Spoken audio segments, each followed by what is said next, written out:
ഏർപ്പെടുന്നതിനേക്കാൾ ഭീകരമായ ഒരു തരം മനോവൈകൃതമല്ലേ അത്?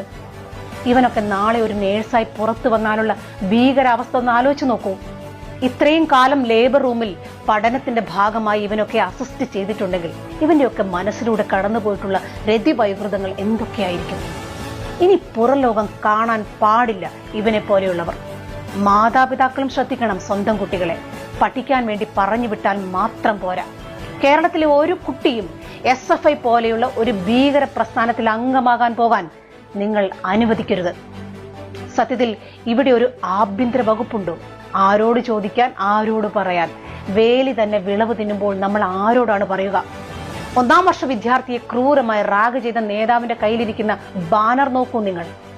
ഉറപ്പാണ് LDF എന്ന്. എന്നാൽ ഞാൻ ഉറക്കെ പറയാം, ഉറപ്പാണ് ഇനി LDF പുറത്തേക്കാണ്.